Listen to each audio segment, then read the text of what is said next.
feeling cold against your skin. Running through the chaos, letting all the sin. Temptation in a bottle, ready for the night. Craving for the thrill, it's time to ignite. Dark desires burning bright. Echoes in the dead of night. No retreat, no looking back on this heart attack.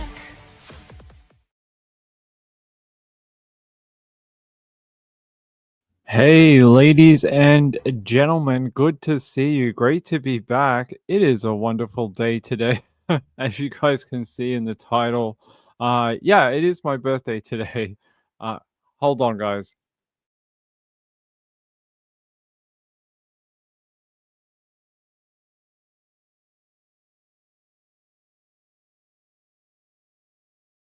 Sorry about that. Yeah, we're back. So yeah, it is my birthday today. So I thought I'd come on, hang out with you guys for a little bit and talk some true crime. Carolina, thank you very much. Thanks for the message on Twitter. I appreciate it. Rachel, thank you very much. Lynn D, it's very kind of all of you. Lynn Jen's here. Thank you for the wishes. I appreciate it. Hey Juanita, how are you? I wanted to wish you. Thank you. I say thank you to all of you. It's very kind of you. Hey, Texas, good to see you. Retired Irene is here. I appreciate all the birthday wishes. It is very kind of all of you. Hey, Aaron, good to see you, mate. Good to have you. Laura T here. Sienna's here. Jojo. And now I come on early. I came on a little bit early just because, like, I could come on a little bit early. Hey, Mama Mia, good to see you. Jojo's here. Sienna. Hope you're all having a good day out there.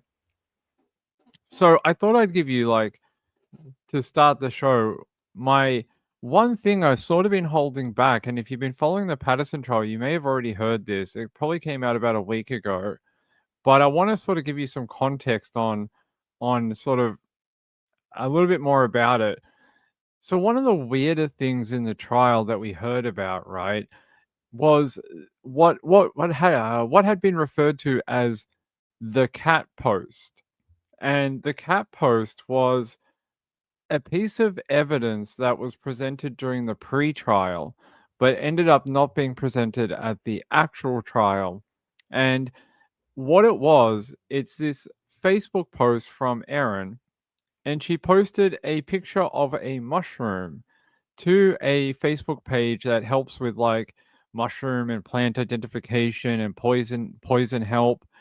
And she said, "My cat chewed on this mushroom just now. He's having a vomit. Was in grassland near trees. I'm in Victoria, Australia." And then they said that the photograph included in the post were later found on an SD card seized from Erin's home, and the photos had been timestamped the 5th of May 2020.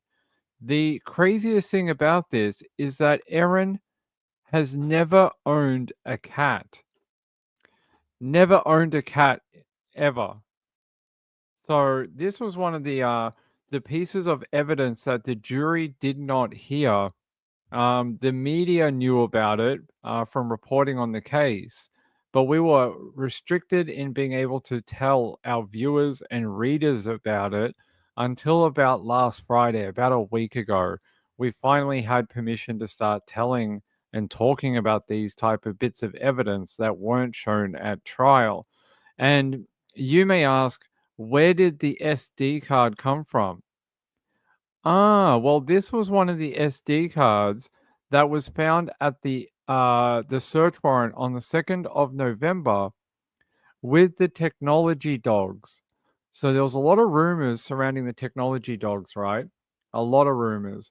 But this is the facts. This is not rumors about things being buried and stuff like that.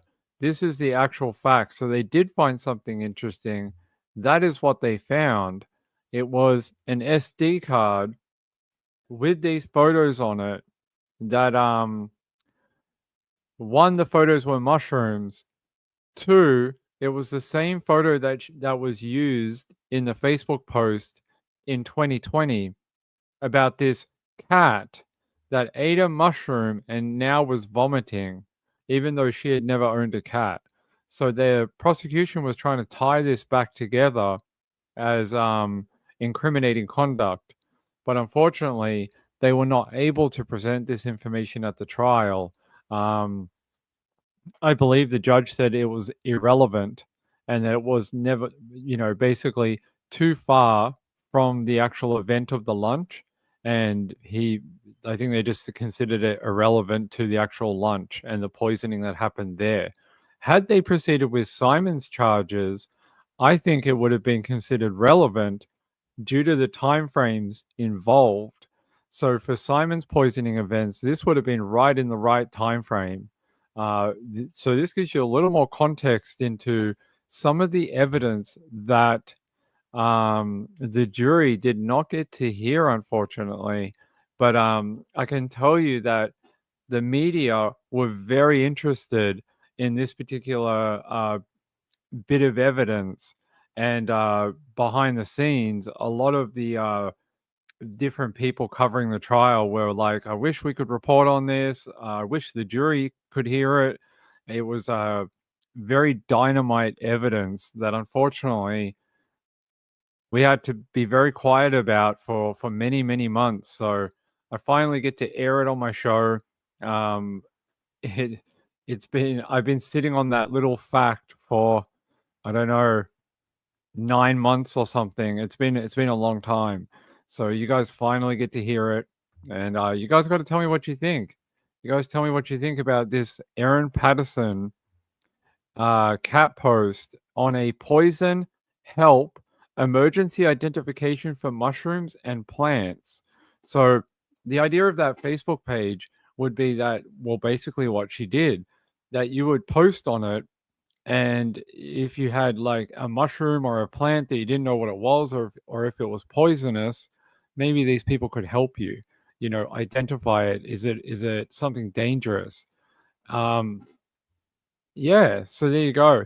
Like I have to tell you that this evidence was never tested beside relevancy to the trial, but it was never tested in a court of law against any charges for Erin Patterson. Like while it was heard and things like that, it was never put before a jury to decide it's sort of whether it was valid or not, whether it was the truth or not. So I have to be very clear about that. It was never ever tested in a court of law, and you got to treat it that way. That while I can tell you about it, there's nothing to say that this is connected to anything, and there's nothing to say that this was real. There's just some coincidences here that the same mushroom photos were found on an SD card in Erin's home after that second search warrant in November. So there you go. Rachel said, very interesting, especially since Erin never had a cat. Yeah, never had a cat. She's never owned a cat. I think she's had dogs, but never cats. So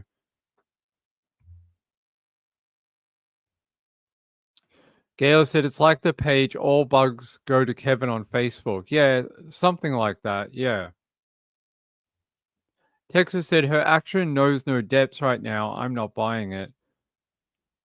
I think finding that SD card on the second search warrant and then being able to connect those photos to the Facebook post are it's damning evidence, but not ever put before this trial for these charges that we got a guilty verdict for. Aaron said, as a fellow cat dad, this is extremely juicy detail. I can tell you I have my 2 cats here too. So yes, I am a cat dad as well. Hey Ozzy, thank you very much. Thanks for the birthday wishes. I appreciate it. It's very kind. Hey Jojo, good to see you guys. Marilyn says, happy birthday to my granddaughter Ava. She's 11 today and on her way to Iceland with her mum, dad, and brother.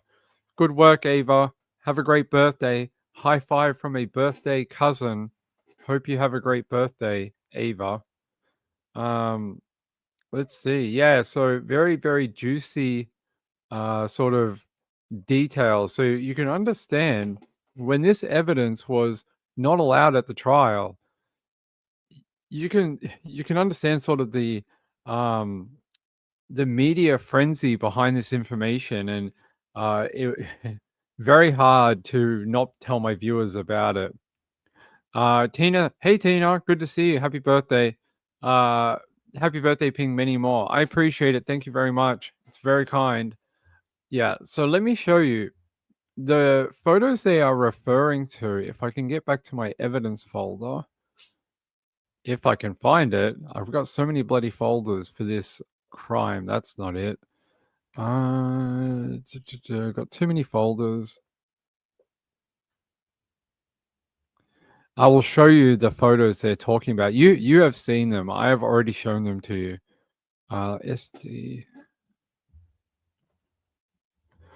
Yeah, images on the SD card. Yep. So they're talking about these photos. I'm not quite sure which photo was used in that, but I can just tell you that it's one of these photos. It doesn't tell me which photo, does it?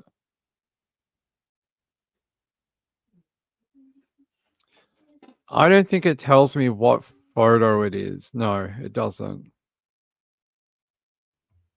No. It doesn't tell me what photo, but these are the photos that were found on that SD card and the tablet, I think. SD card. Yeah. Samsung. Okay. These ones, it says to me in my description here, images on SD card seized on the 2nd of November 2023 from Erin's property. So there we go. These were taken from her property on that day. So these are the same ones. Don't know which photo she used for the Facebook post. I asked a couple of media members whether that Facebook post is still around. As far as I know, there might be a copy of it, like a screenshot that someone has, but I think the original post is not around anymore.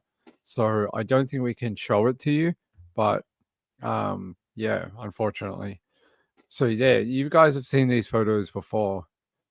These are the ones that they found.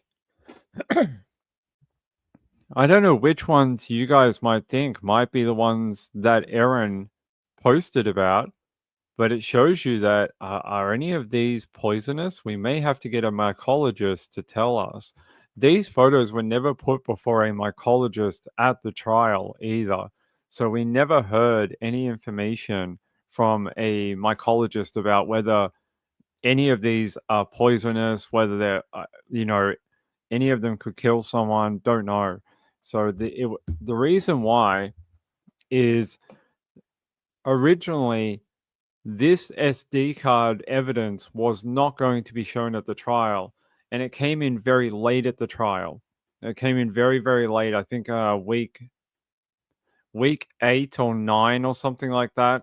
It came in very, very late on a legal technicality, and the legal technicality opened it up to allow this to be shown at the trial. So that's how some of these images end up being entered into the evidence for the trial. But the story, how some of these photos connect back to that Facebook post, that was never aired during the trial. So yeah, you guys are very lucky that you're even seeing these photos at all, because originally we were not going to get them at the trial. They were not going to be entered into evidence. Now, I don't know if I'm legally allowed to tell you exactly what the background to this being entered into evidence is, but I, I I'll double check. I just don't want to overstep any marks, but I basically told you why it got added. It was a legal technicality. It opened it up to the prosecution. I think it was the prosecution who ended up calling this evidence. So I'll have to double check my notes, but there was a reason why. I'm just not sure if I'm legally allowed to tell anyone. SP Mong said Megan Connor keeps talking all the evidence the police had that they didn't show on any trial because it doesn't. What? Megan keeps talking about a lot. All the evidence the police had that they didn't show on any trial because it didn't. So especially about Thailand, what happened to? I don't know. I can talk to Megan and ask her about that if you guys want. Texas said the photos of the mushrooms on the dehydrator tray. Did she take them? How did they get them for the trial? The ones on the dehydrator tray. Um, you guys are stretching my memory. It's been we're about a month or we're about a month removed from the trial now. A little over a month actually. About 5 weeks or something. And my memory's a little faded to some of the technical aspects. How did they get the mushrooms in the dehydrator tray? I'm not sure. Sorry, I know that doesn't really help your. It might give me it here if I look through my notes.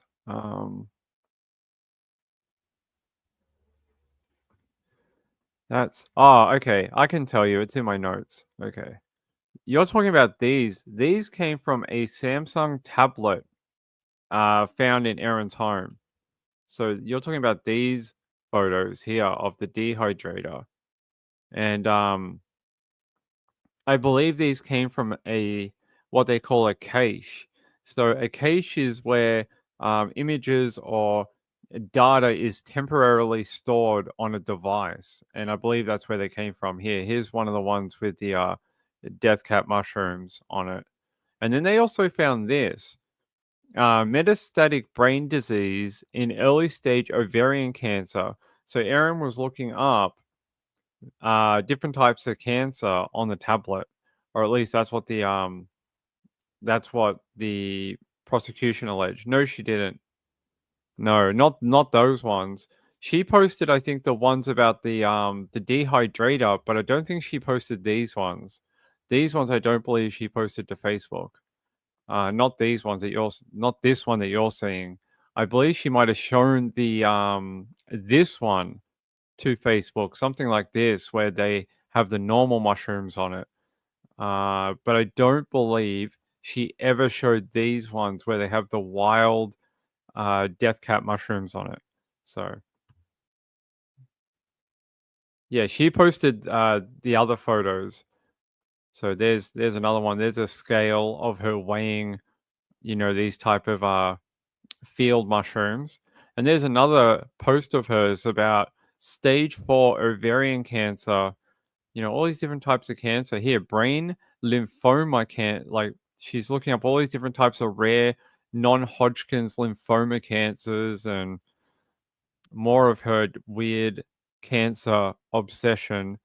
I think this might be the one that she posted online. One of these ones. I'd have to double check.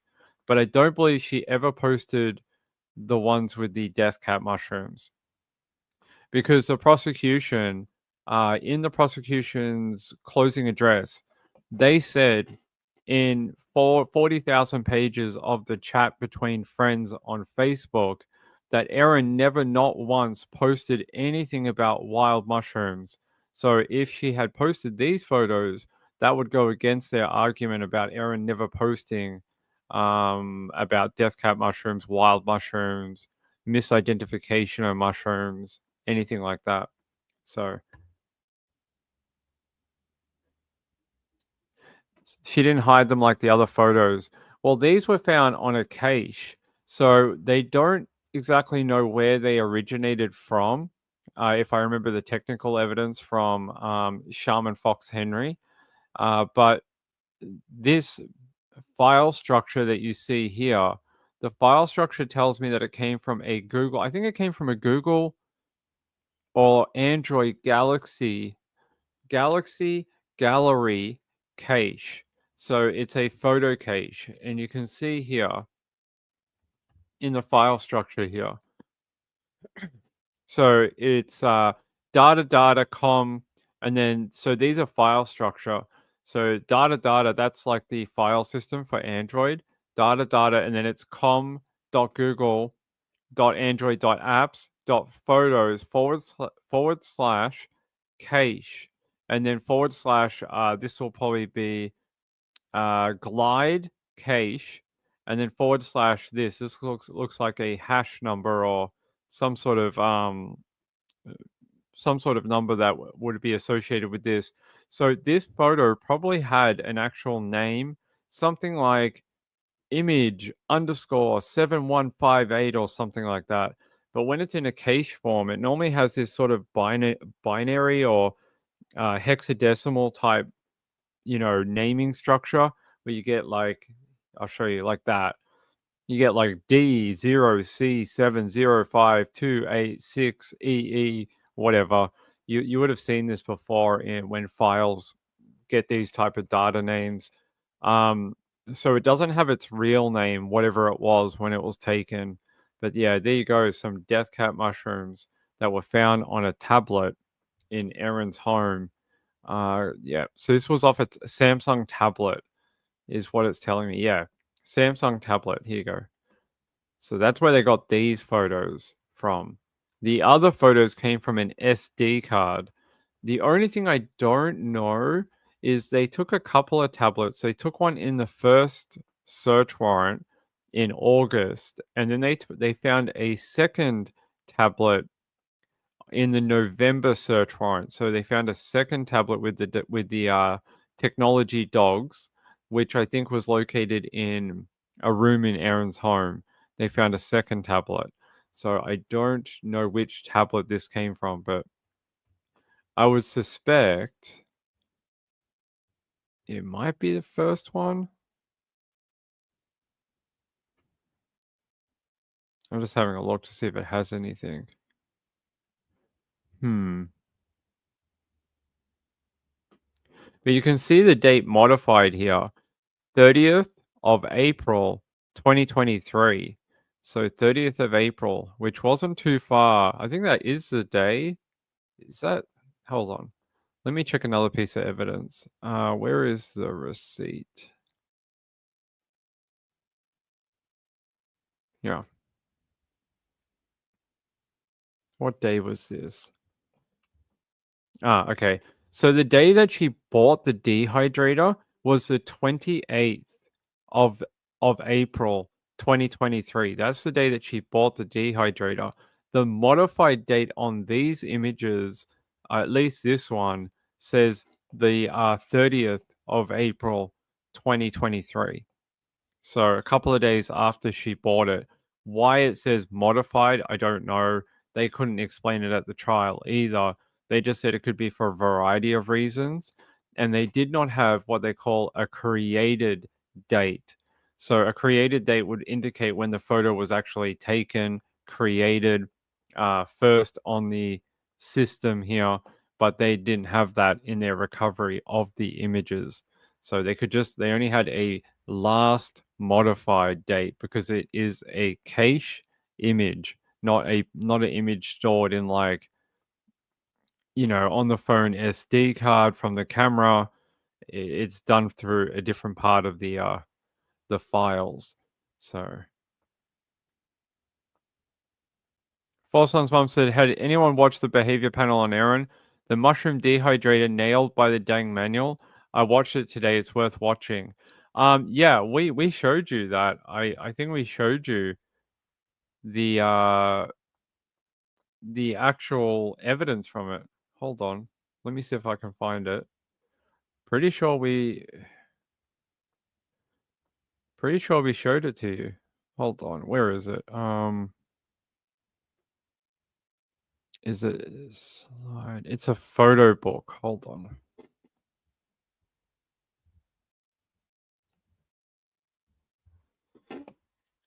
Fedderson's dining kitchen over here. It's from this file here. And this was the search warrant on the 5th of August. And there is where they found the manual. And then in the police interview that, by the way, I broke the news on this channel. Well done, Ping. In that police interview, which happened directly after this search warrant where these photos were taken, they ask her in the interview, have you ever owned a dehydrator? And she's like, no. Do you ever dehydrate mushrooms or go foraging for mushrooms? No.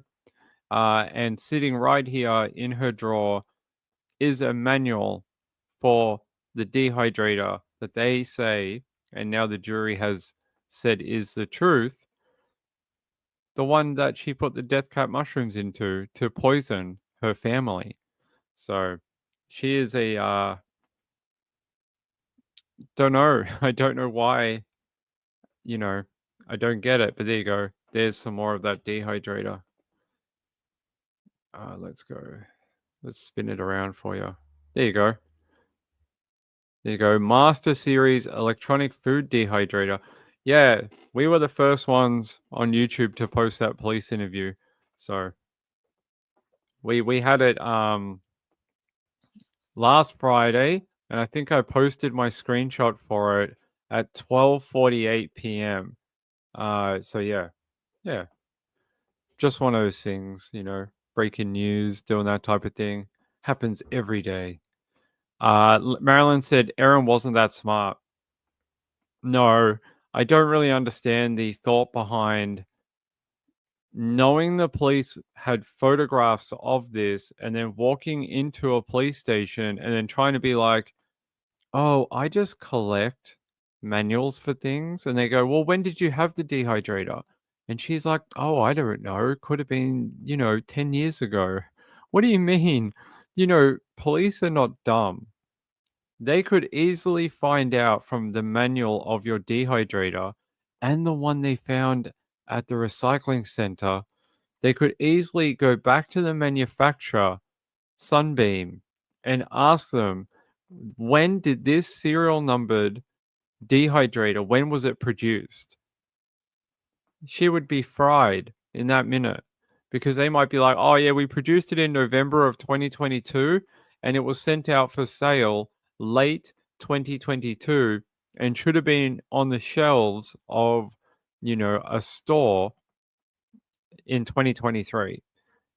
That doesn't play into a whole, 10 years ago. It makes no sense at all. I mean, it's just ridiculous. And then I think if we go here,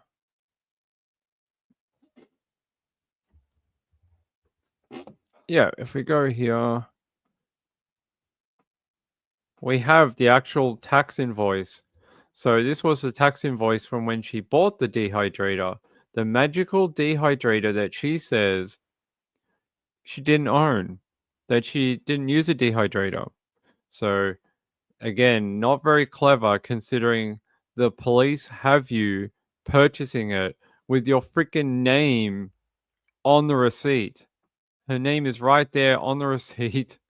And it has here Sunbeam Food Lab electronic dehydrator.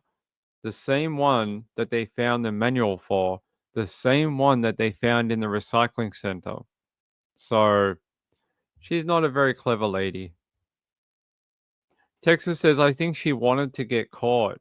Maybe. I hate morning says, I wonder if she filled out the warranty.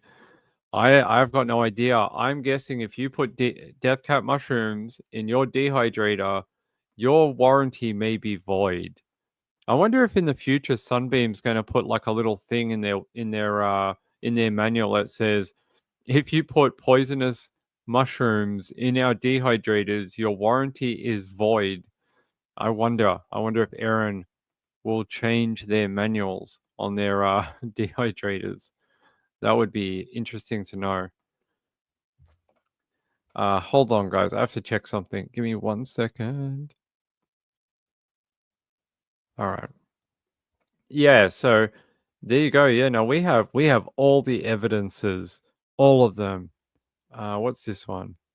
Oh yeah, this is when they found it at the tip. So just to complete the circle, there you go. A photo of that dehydrator found at the recycling center. So they had her in 3 different dimensions. They had her caught red-handed in 3D.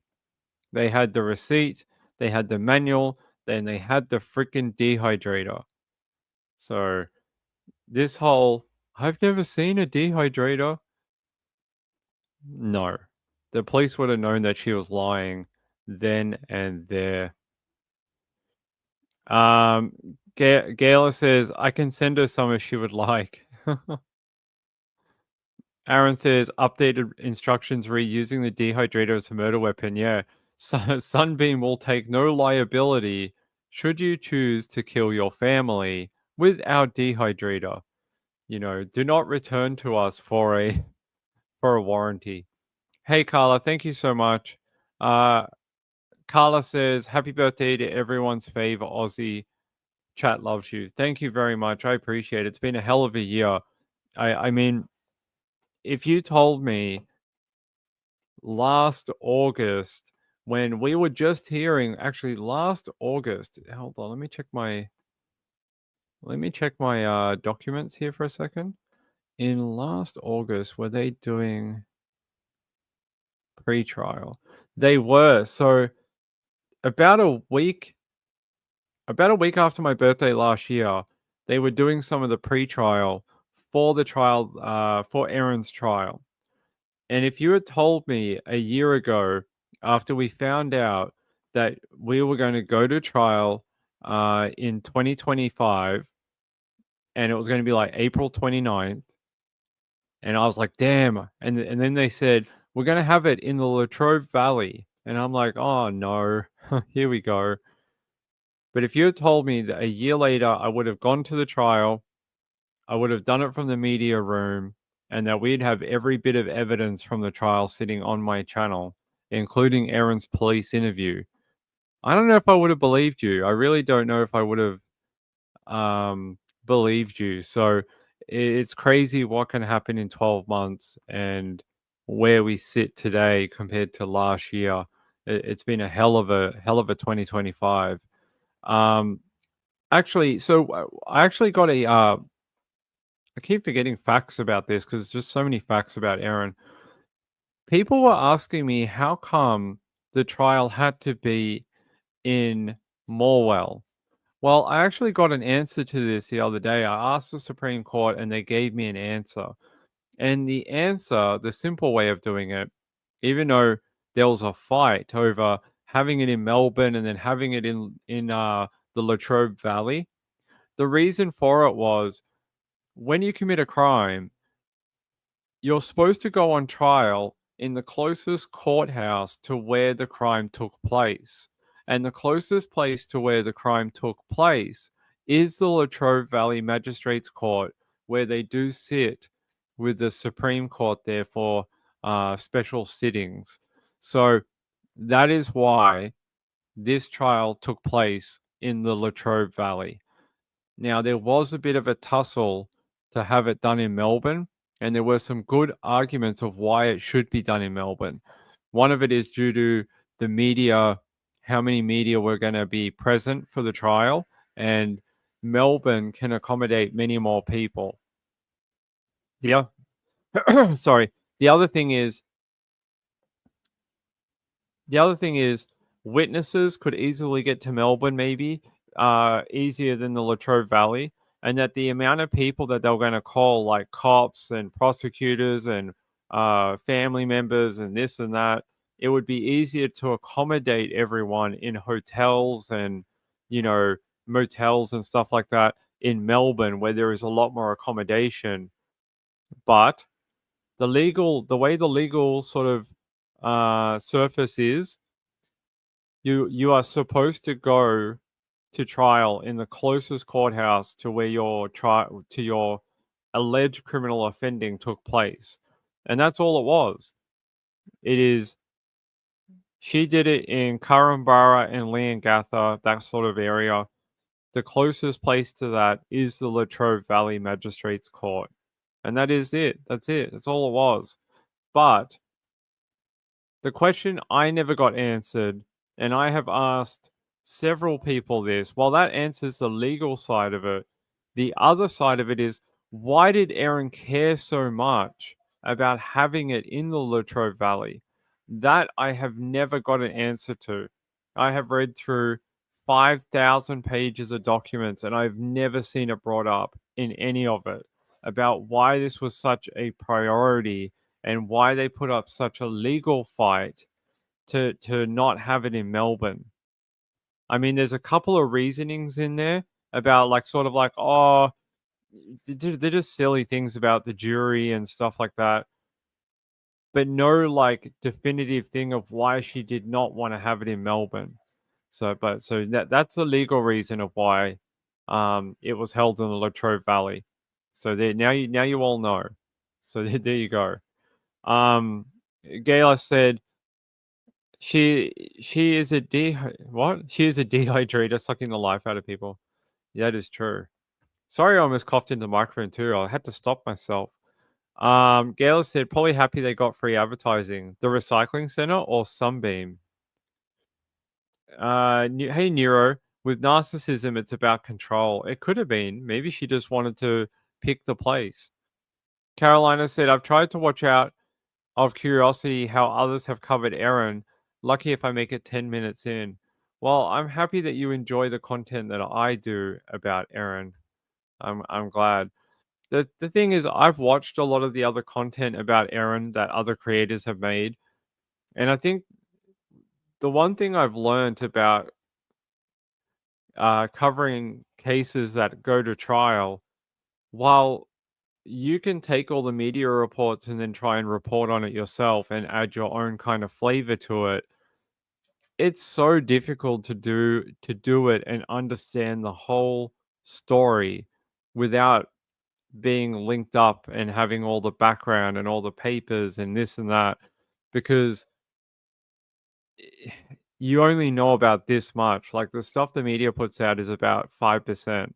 The stuff like I've tried to give you is the other 95 of it. Like I watched a video yesterday, right?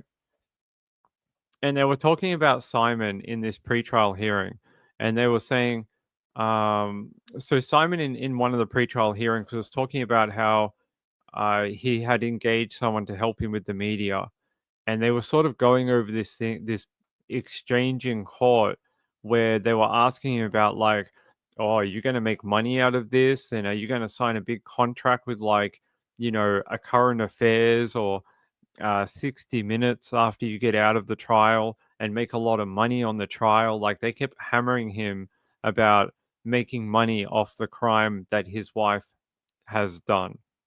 And someone sent me a video that another news agency had done in Australia, and they're like, "Hey, look at this about Simon." I already know that information, and when I was watching it, I was like, "How did they get Simon on here to talk about this?"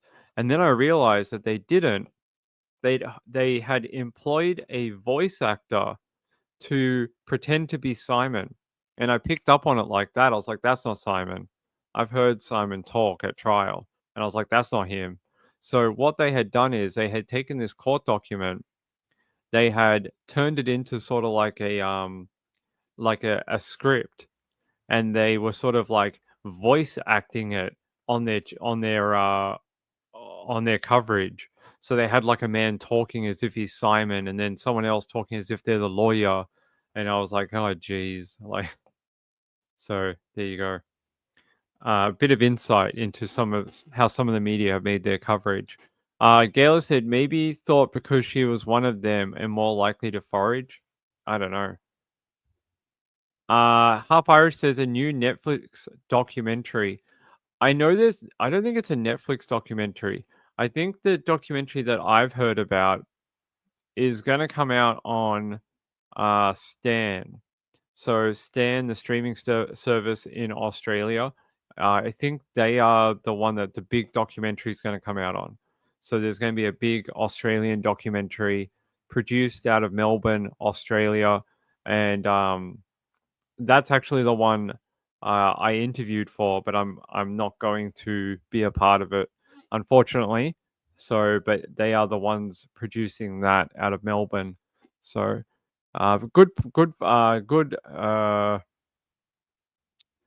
good experience to do it, and I like the guys who work there, and I thought they were very nice people, and got to meet them at the trial and things like that.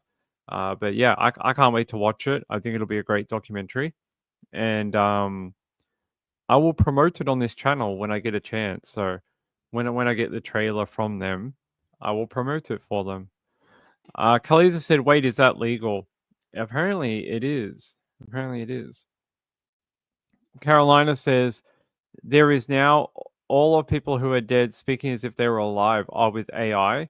Yeah, there's a few of those going around. I think I saw Tupac talking, and I was like, how does that work? He's been dead for like 30 years.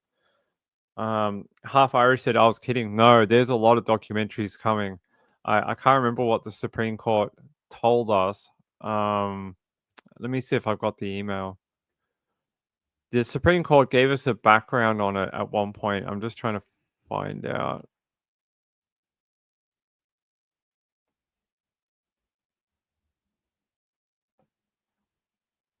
Yeah, that's a different one. Here. So during the Aaron Patterson trial, over 252 journalists and outlets were attached to the court for it, and they had representatives from 15 international media outlets from the UK, the US, and New Zealand, including 9 authors, 7 podcasters and podcasts. Hey, that's me. And 7 documentary crews and 1 television drama series. So there you go. There's at least 7 documentaries coming out about Aaron. 7. And 1 television drama. And then you have 7 podcasts or podcasters, including Ping. So there you go. There's a lot coming out. Carolina said there is now, AI. So there you go. So if you ever wanted an update about what type of content might come out post trial, there is a lot. There is a ton coming out. Let's see. And then they were talking about this one. Where is it? Trial information. Here. So they were talking about like why was the trial held in Morwell? And I'll give you what they gave me. They said the Supreme Court of Aaron Patterson was held in Morwell at the Latrobe Valley Law Courts. The Criminal Procedure Act, Section 169, states that the trial of an accused is to be held in the court sitting at the place that is nearest to the place where the offense is alleged to have been committed, unless an order is made under Section 192. So there you go. And then there was an application made in July of 2024 that the proper venue for the trial should be Melbourne. And there was a reason behind this. The reason was that Don, Gail, Heather, but also Ian, the crimes took place in Heidelberg, which is the Austin hospital. And they're saying that the charge of murder for Don, Gail, and Heather should have been that the crime happened in Melbourne because they died in Melbourne. But it was successfully argued later on that the crime to commit murder was actually done in Leongatha, because that is where they ate the meal. So just because the people died in Heidelberg in Melbourne, that's not the act of committing murder. The act of committing murder was done when she served the lunch. So they successfully argued that, and that is why we didn't get the trial in Melbourne at the Supreme Court. We ended up getting it in the Latrobe Valley Magistrates Court because, one, it was closest to where the crime took place, and 2, it's because that is where the act of murder took place, which was the lunch. So there you go. There's a bit more update about those questions. Carolina said, why was it Supreme Court or federal in the US? That is not usually normal for this type of crime. At least I thought you said Supreme. So yeah, most murder trials do take place in the Supreme Court in Melbourne. Most of them, not all of them. I'm not sure what the differentiation is between them, but I think most take place in the Supreme Court. Anyone charged with a what could be a lifetime in jail is normally dealt with at that level. So there you go. We have different levels. So you've got magistrate court, which is like the local courthouse type thing. Then you've got county court. Then you've got the Supreme Court, and then you have the High Court, of Australia. But most of the time, it's just the three: magistrate, county, and supreme. The High Court is normally left for like really big legal challenges and stuff like that. It's not used that often in murder trials. It is, but it's not super common. Carolina said yes. So that's your answer for that. Aaron said, "I hope the kids benefit from all those docos." I don't think so. I don't think they're going to benefit anything. I don't think they're going to pay anything to the family at all. Yeah. So there you go. There's some bit of updates for it. So I didn't mean to get into a big thing about Aaron. I don't know who got me onto that. It was probably me. I probably got myself onto it. Yeah. Let's see. Let's see. So that's all I wanted to talk to you about was those two or 35 things. Exhibit marked by Dr. Sorrell.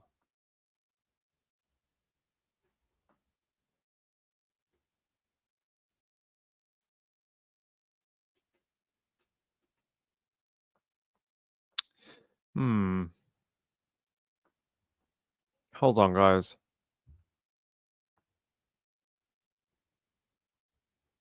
Nope, that's not it.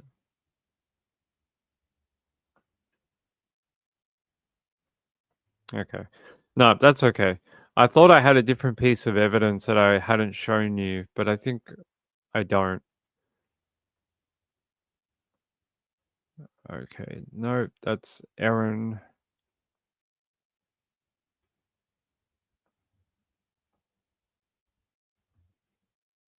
Nope. Yeah, I think that's fine. That's fine. All right. Carolina said, "Let's see some pictures of Ping as a kid." I don't have any photos of when I was a child. Because of my life growing up, I don't have any photos of myself when I was a kid. I don't have a single photo of when I was young at all. I don't have any photos from when I was a teenager. I don't have any photos from when I was a little kid. I don't have any school photos. I don't have anything. I don't have any of them. So the only photos I have is as an adult. I don't have any of my younger self at all. All right, let's see. I think we've done that. Mug shots? Yeah, that's right. I have all the mug shots of Ping. That's what I have. Let's see. The search of Aaron's home. I think I've shown these before. I don't think I need to go through them. Record of transfer, second photo. Second photo? I think they just. Why did they give us this? I don't know if I ever showed this one, but I'll just show it just because we haven't done it before. But this was like their computer room type thing. And this was one of the computers I think they seized. And I don't know, it was just an evidence photo during the search of Aaron's home. What's this one? Search for the fifth. Is this the one that they tried to say was. So during some cross examination, I think they were trying to say that that's I can't remember, but I think they were trying to say this photo here, if I can show it to you. This photo here, they were trying to say something like this thing here, this phone box here was, could be phone A or something. And I think the detective was like, if there was a phone there, we would have taken it. So just another photo of the search of Aaron's property. Kathy said, if you were going to have a birthday cake, what flavor would it be? I think I probably would have. We normally buy donuts or cheesecake for my birthday. So I think we're doing donuts tomorrow. The nice ones that have like the jelly and the custard in it. So let me check up here. Yeah, I think that's it. I think I've run you through almost all of the bloody evidence for this. I think we've gone through almost all of them.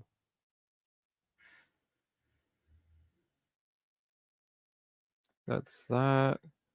Just trying to see if there's any that I haven't ever shown you. Nope, we looked at those.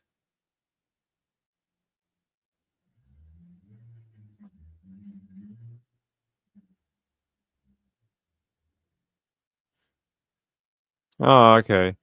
Maybe I haven't shown you these. Don't do that. Yeah, maybe I haven't shown you some of these before.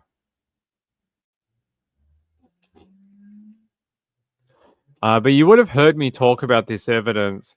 But these are just text messages to Aaron, where Aaron sent him. This was a bill for something, and Aaron saying, "Can you please pay this?" She's sending it to Simon, and she says, "I paid for his surgeon out of pocket fee a couple of days ago." And this is where Simon says, "The Department of Human Services instructed me not to pay you anything for the kids from now on, so I cannot pay that, I'm afraid." And then Aaron says, "It's not paying me, it's paying his anesthetist." So, and then he says, "Yes, that's exactly the kind of thing they explicitly instructed me not to pay for." And then she tried to call him, tried to call him, tried to call him, tried to call him 3 times. And then she says,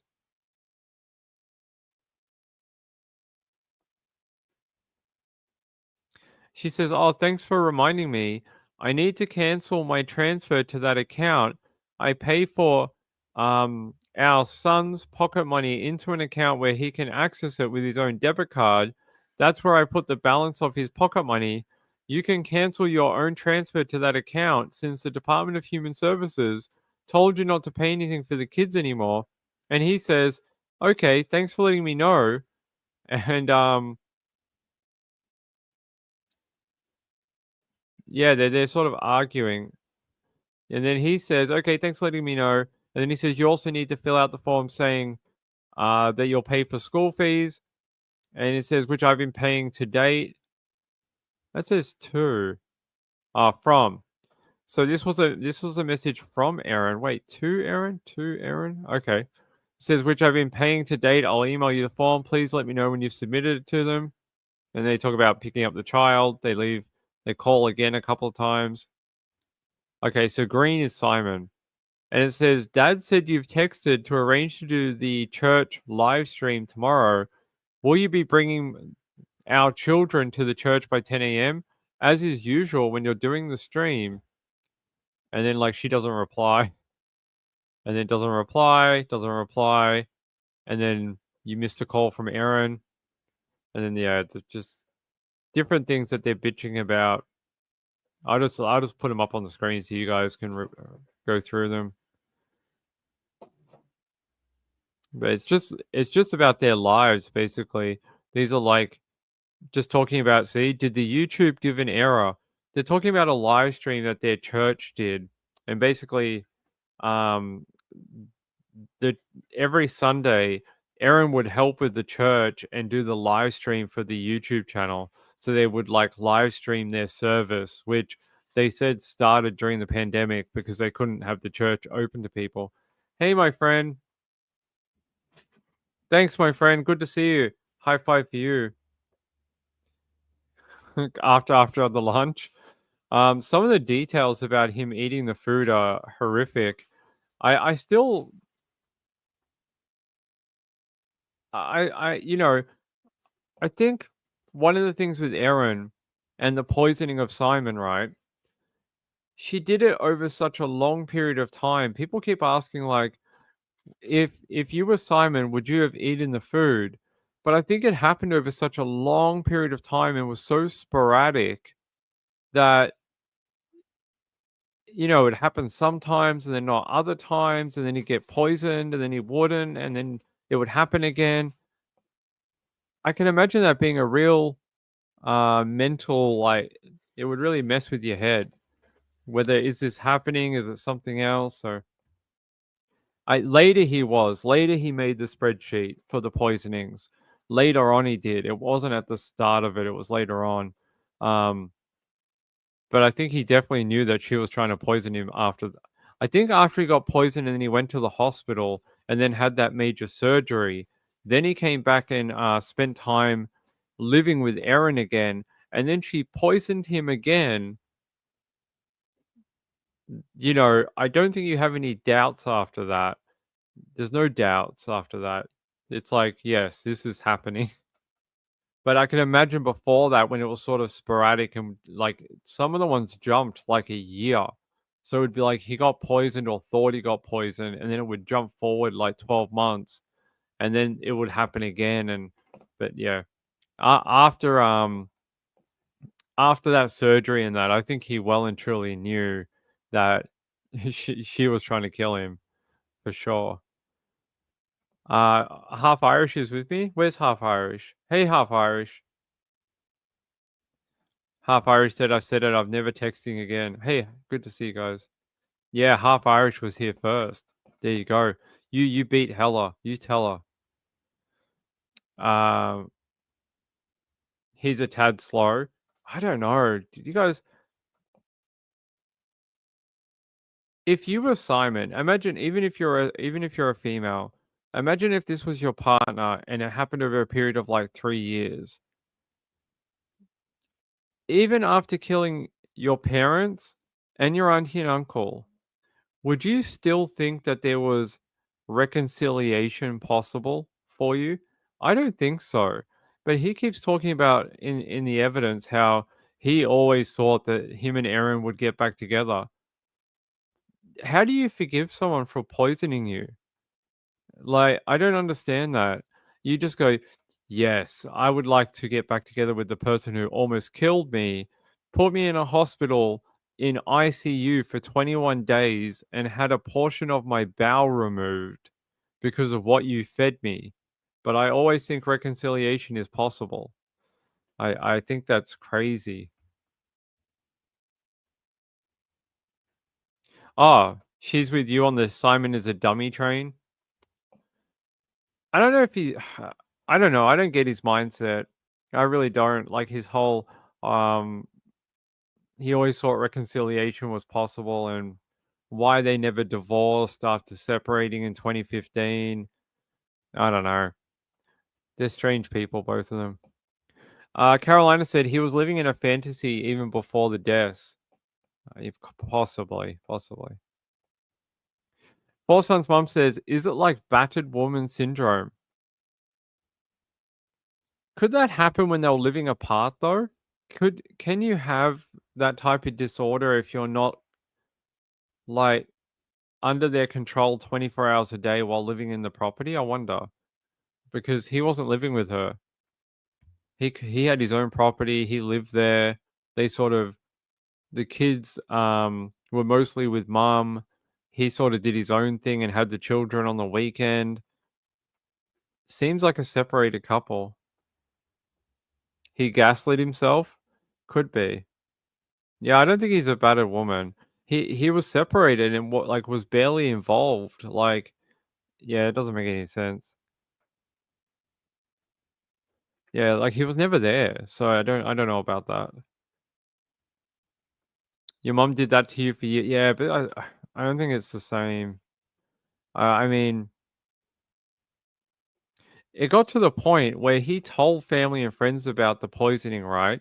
Like when his parents got very ill, he held like a little family meeting with the rest of his family, like family people, and he was telling them like, if anything happens to me and I might have been poisoned by Erin too.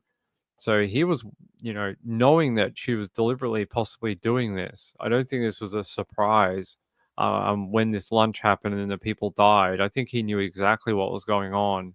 That's why he held this meeting with the family, telling them, look, I think I've been poisoned by Erin a number of times.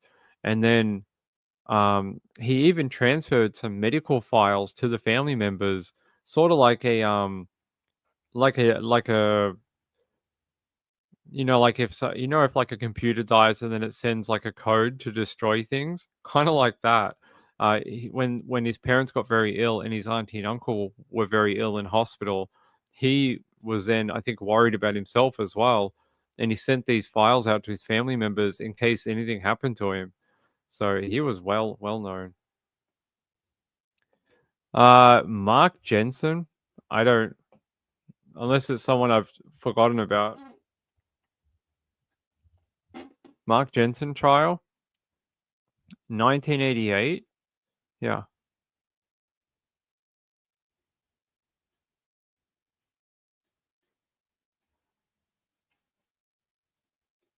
What did he do? Let's have a look. So Julie investigated her husband, checked his planner, photographed a note, and documented her suspicions. So he was poisoning his wife? Yeah, murdered his wife, Julie. Okay, how did he do it? Wow, Julie wrote a letter addressed to two law enforcement officers. The full text of the letter is as follows. She says, I took this picture.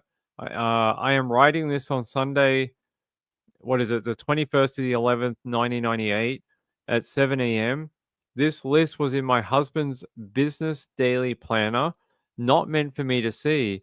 I don't know what it means, but if anything happens to me, he would be my first suspect. Our relationship has deteriorated to the polite superficial. I know he's never forgiven me for the brief affair I had with that creep 7 years ago.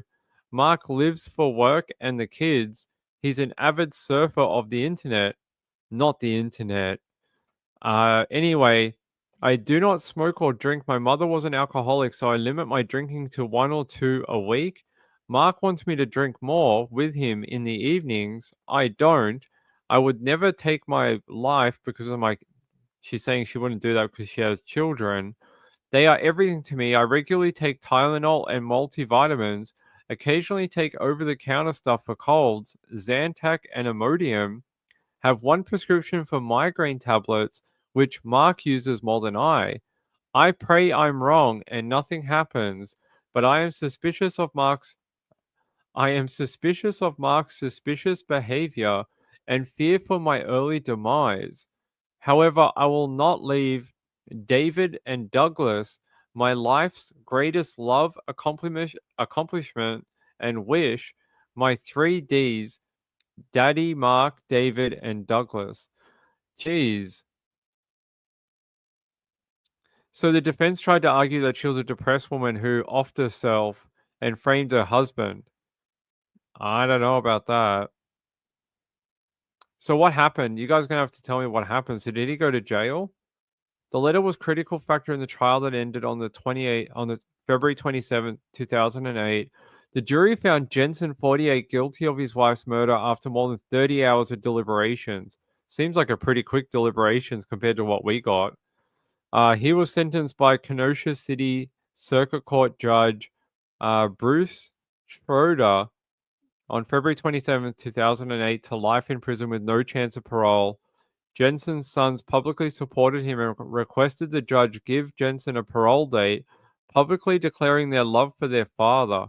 And then he had says a federal judge overturned his conviction, that he was to be released within 90 days. The court agreed with Jensen's argument that the state's use of his dead wife's words violated his constitutional right to confront witnesses testifying against him. Oh, man. And they retried him. Geez, how many times does this guy get a court day? January 2016. They reinstated his conviction in 2017.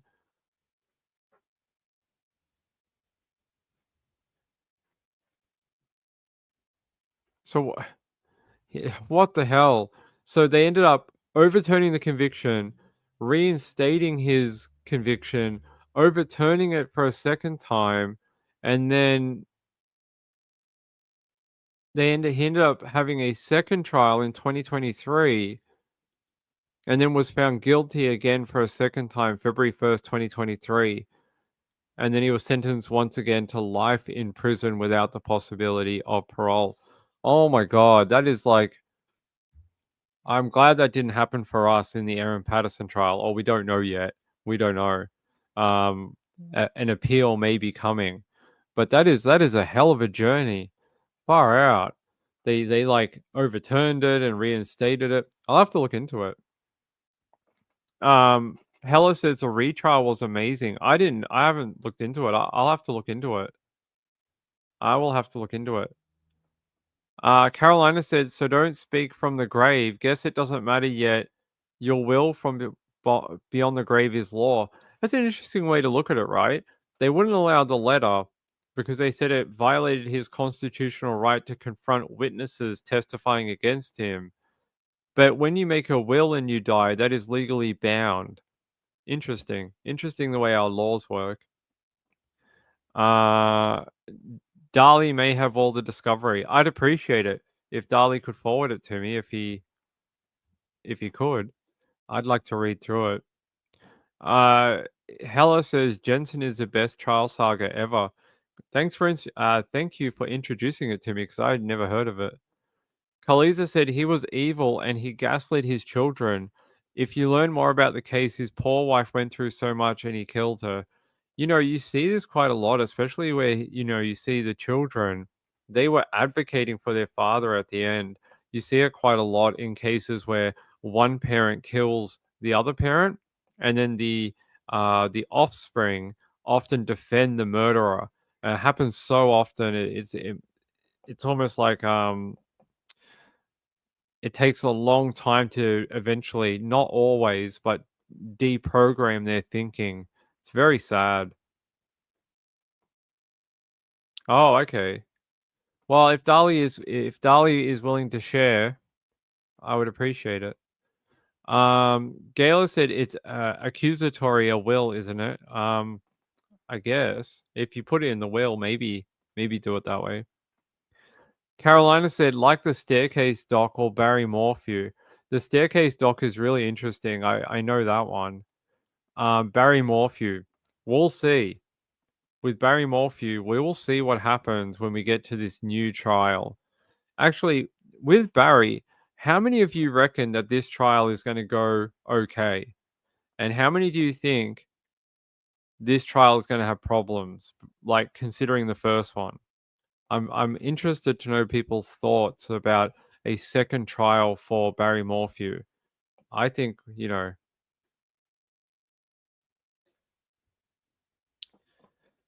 I would like to know. Gayla said it's all you have left sometimes. Yep, give me a sec. Hold on.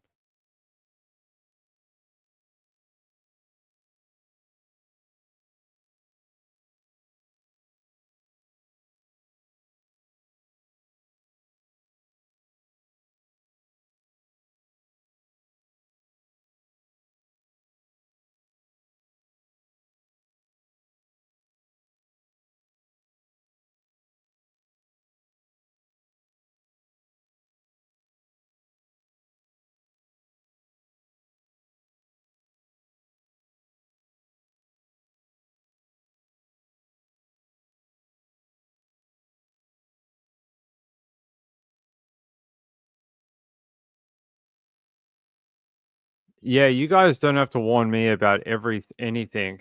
I have every document ever released for Stefan Stern and the Madeline Soto murder. I have all of them on my computer, given to me from a good contact in Florida. And I have all of them, and it's one of the most. I don't know if I don't know. I've done true crime for a long time.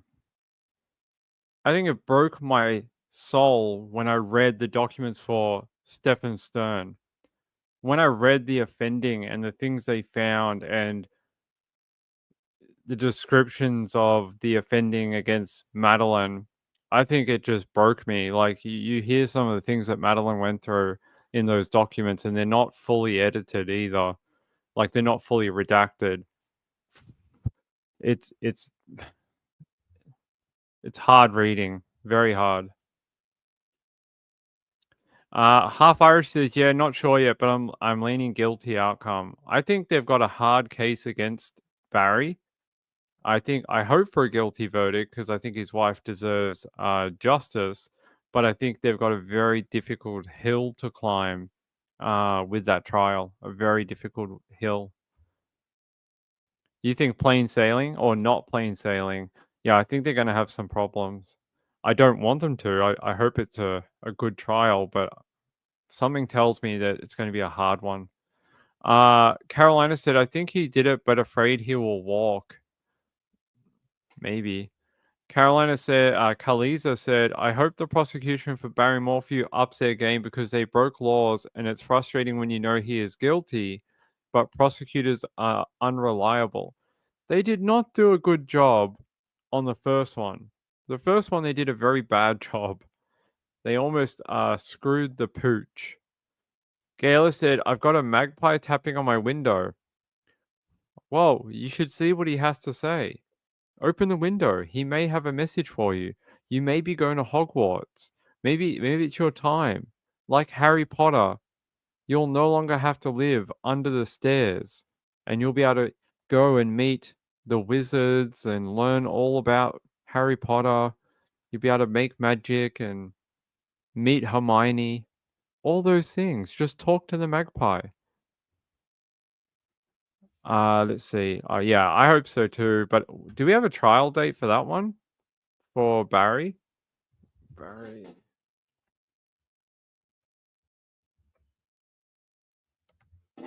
Sorry, my chair's so squeaky. I have to build the new one. Trial date.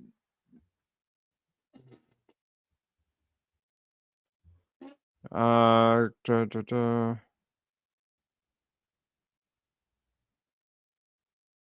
What? God, I got scared for a second. I was like, wait, what happened? It was updated.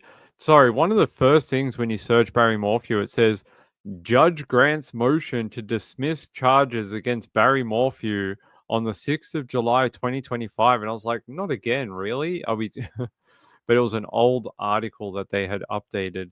What's the latest thing? An indictment. That looks like the latest thing for Barry.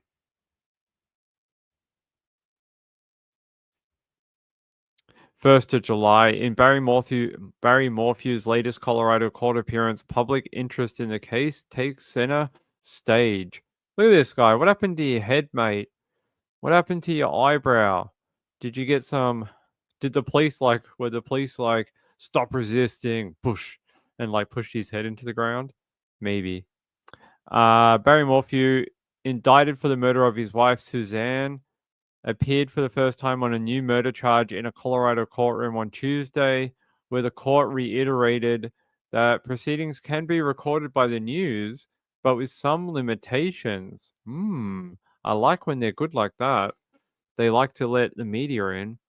Morphew's brief appearance, and what are they saying? The disappearance. Yeah, we don't care about that. When are we going to go to trial?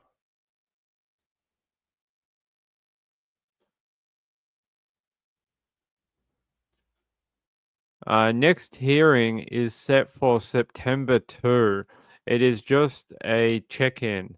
So this is it's going to be pretty quick on September 2nd. Sounds like it's going to be like one of those 15-minute sort of hearings where they're going to be in and out. It is a status, we call them here a status update, but they call it a check-in over there.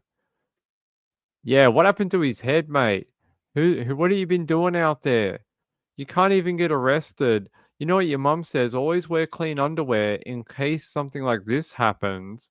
And you turn up for your mugshot with like this thing on your face. What happened, mate?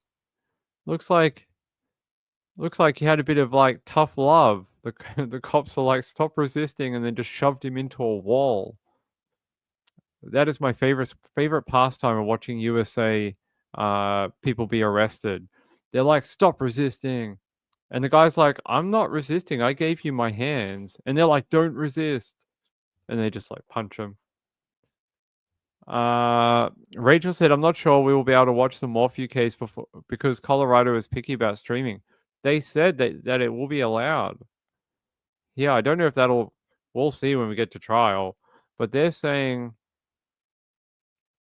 that proceedings can be recorded. They're not saying live stream, they're saying it can be recorded.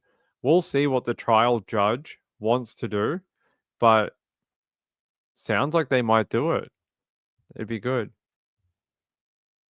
Woman of Steel says, happy birthday to you. I appreciate it. A spider bite? That's one way of putting it. Body cams are great. They're a lot of fun. I want to see the Barry Morphew body cam when they came to arrest him for Suzanne's murder.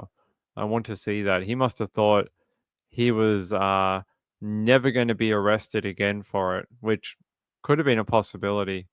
All right, let's go back to some true crime. By the way, no update on that double homicide in Melbourne on Monday. I have no update for you. Apparently, we're not going to probably get any sort of big update on it until January. So not until after New Year's, which is sort of the way things work down here. Let me see if I've got anything new for you.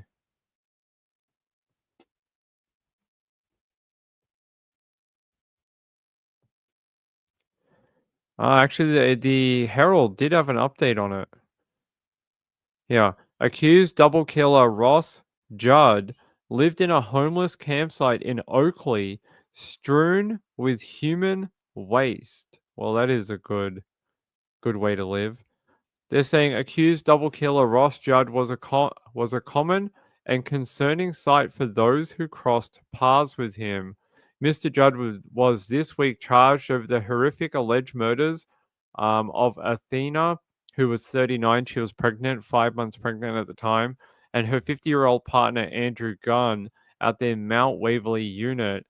They're saying here he was known to live in a grey tent under the Hanover Street Bridge in Oakley before shifting to beneath the sky rail at Carnegie and Murrumbeena more recently.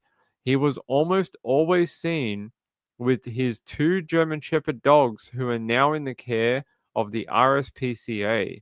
The Herald Sun can reveal that the accused double killer was referred to police by disturbed locals who crossed his paths at several of his homeless camps around the suburb. Hmm. They're saying here one Oakley resident named Kirby Byro had a number of interactions with Mr. Judd before he referred to the now alleged killer to police last year. He said Mr. Judd's unfortunate living situation was not fit to house two large dogs.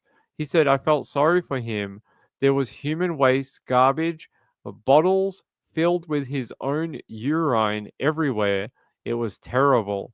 They say the accused double murderer's Hanover Street arrangement consisted of a small tent, some ragged chairs, and a plastic table. So he was definitely homeless.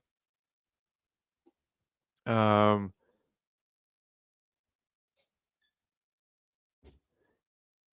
he said here that apparently last year at Christmas he approached him to give him some food, and he says that the two dogs were jumping at him.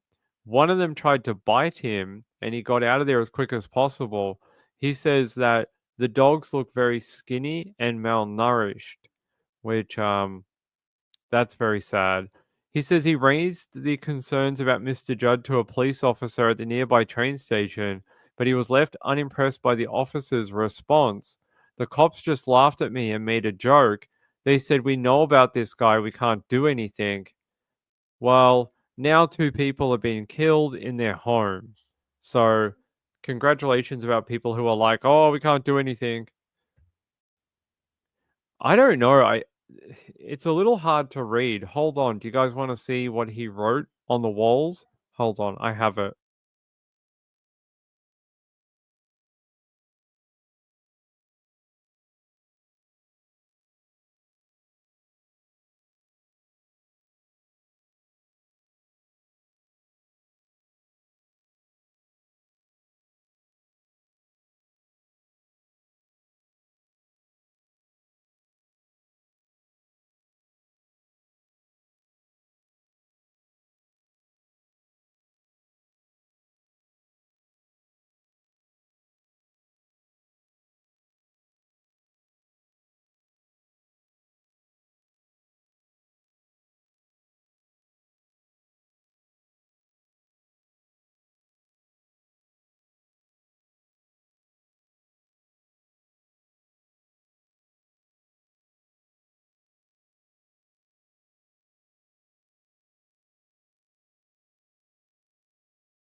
All right. We're back.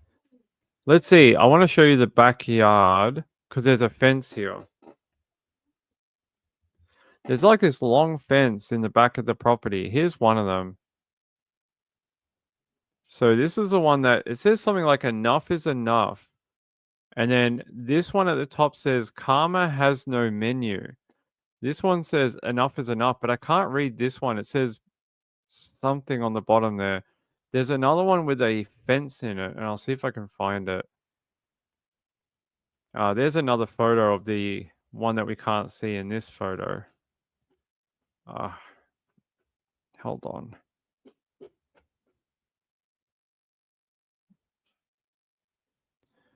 Yeah. I don't know what that says. BB TRAYALR.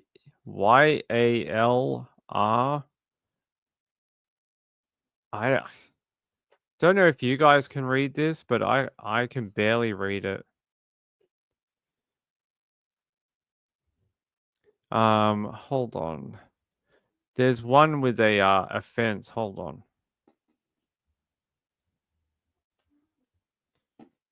Let me see.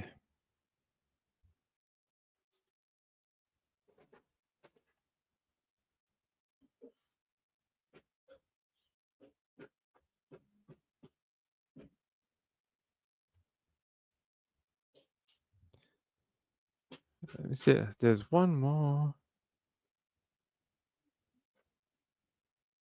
Can't find this one with the back fence, and it says something about Captain Cork. What it says about Captain Cork, I got no idea. But he's a poet. Oh, it's a ton. I wish I could find the other one. Hold on, give me a sec.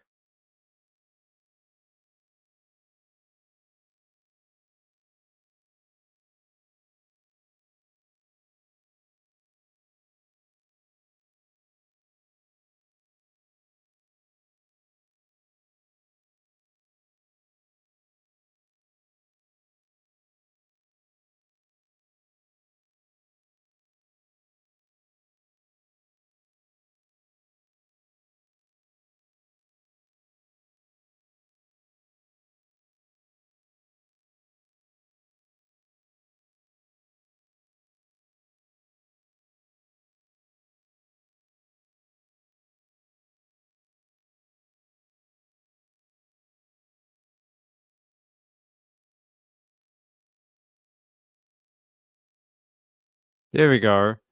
So this is this other one, and it says something about the Adventist Church, Napole, Animal something, Machoro. So it went all the way down that back fence in front of it. I don't know if this is in the front or behind the couple's home. Maybe in front of it, but you can see all this like graffiti that he didn't not only wrote on the home, but then he wrote all of this. So it says the other bit says something about Captain Cook, and then this bit says something about Adventist. So meat is murder. Yeah, one of them says meat is murder. They're all like vegan sayings or something. It's bizarre. Yeah, here's the other photo of it more spread out. So you can see vegan life, King Charles the third or the second or something. Something about Waterloo. Why would you Waterloo? Maybe he's an ABBA fan. Maybe he's just a really big ABBA fan. So you guys can see how so this guy who now they haven't said this is actually connected to him, but he killed this 5-month pregnant woman, killed the partner, and then somehow had time to graffiti the whole house and the back, and I don't know if that's the back or the front, but the fence here. That's a lot of that's a lot of work after murdering 2 people. It is very strange. It is a little odd. It's just a little bit weird. Yeah, I've got another photo here of the front of the property, and you can see just how much he did. You can't see all of it because of the tent at the front, but you can see he wrote on this side, and then by there, And then he wrote all over that fence too. If proven, I don't know if it is, but so yeah, and then somehow killed this couple. He may have done the artwork. You would, if someone was spray painting your home and your fence, would you not go out there to be like, mate, what are you doing? Why are you out here spray painting my house? It's very odd. Kathy said, I immediately started hearing the ABBA song. I know, that's why I said Waterloo. Waterloo. Da-na-na-na-na-na-na-na. Yeah, hey, thank you, by the way, to Carolina and to my friend Hella. I appreciate you both. Thanks for that. It's very kind of you. I'd rather come and hang out here and talk random true crime than to do anything else on my birthday. Hold on, guys.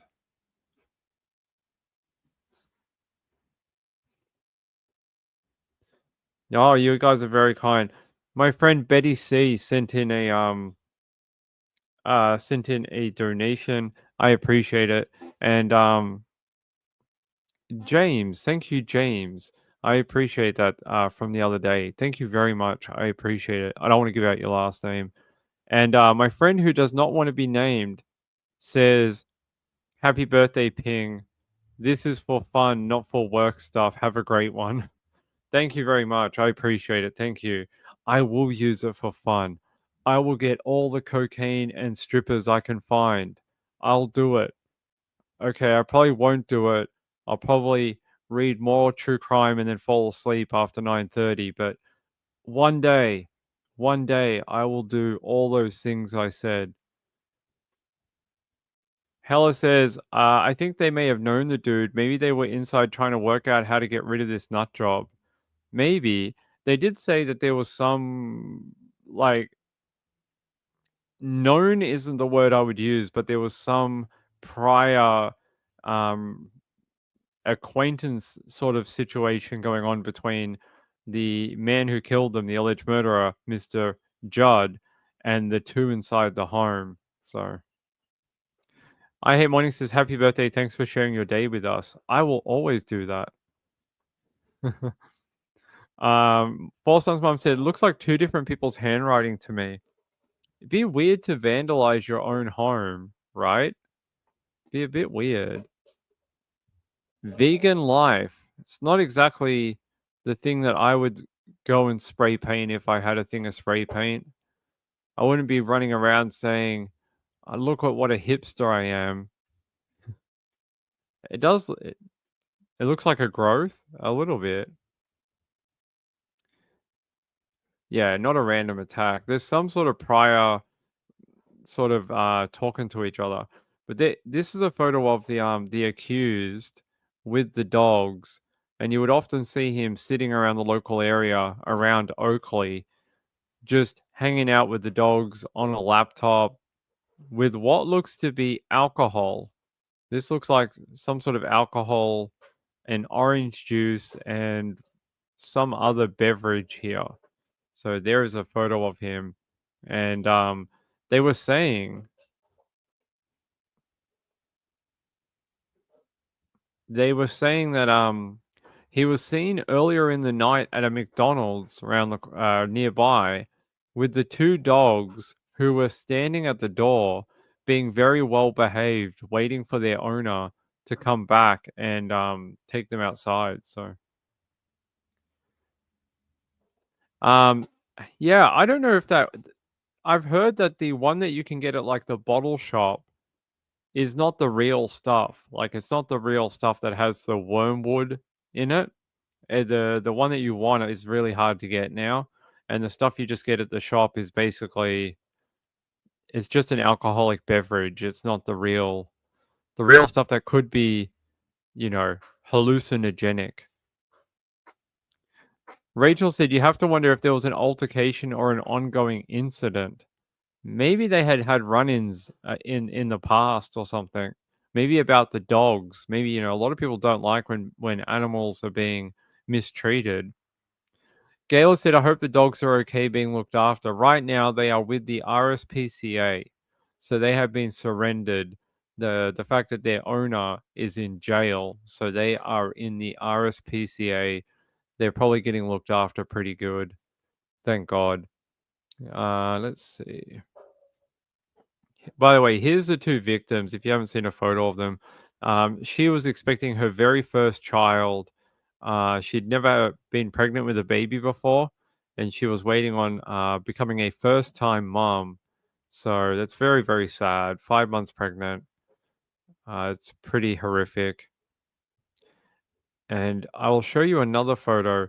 This is apparently where the accused was sleeping underneath the bridge here at one point near the Oakley Shopping Center in Oakley. So this is where he had his tent set up and was sort of, yeah, hanging out, living underneath the bridge.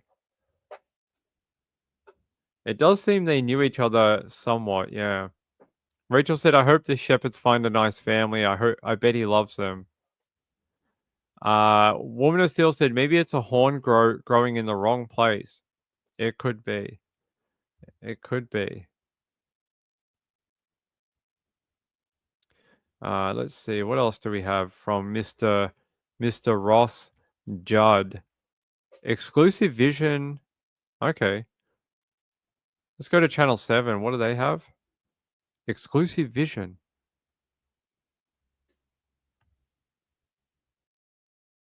If it'll ever load. Come on. Good afternoon. First at 4, a shocking new development in the Mount Waverley murder case. Crime reporter Cassie Zervos joins us live. Cassie, you've just obtained exclusive vision. Well, Laura, this crime has truly shaken the state and shocked our police force. But today we can exclusively show you pictures taken just prior to the double murder. Here, alleged killer Ross Judd is seen walking casually past a Bunnings 1 hour and 40 minutes before the crime. He's carrying what appears to be a stake under his right arm and a jerry can in his left hand. These items are similar to what was found at the Adrian Crescent home, along with a Bunnings trolley. Witnesses have told 7 News they saw the man inside the Bunnings but didn't pay too much attention to him other than noting his 2 dogs were obedient while he was inside the store.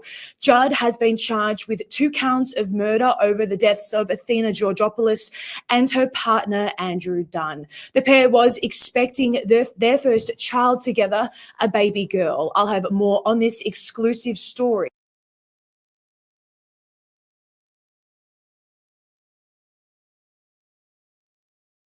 So when you hear that the man was found with his head decapitated and then his head put on a spike, like, I mean, here, like this, he's holding a giant stick. So is that what he did? He cut the guy's head off and put it on that?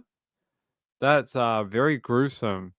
I don't know why you would feel the need to decapitate someone and then put their head on a stick and then kill a pregnant woman. There was some other footage of him being arrested and he had blood all over him when he was arrested, like not like a little bit. He had an absolute ton of it. Let me see if I can find it.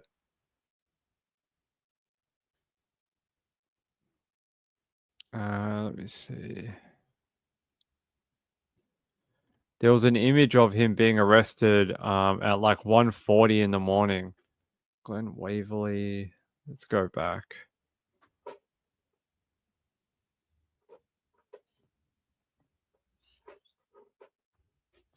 Yeah, here.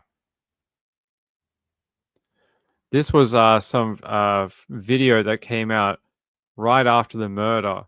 And you can see how much blood was all over him. They found him at a local train station. I mean, I can't believe someone didn't report him earlier for walking around with that much, blood all over him.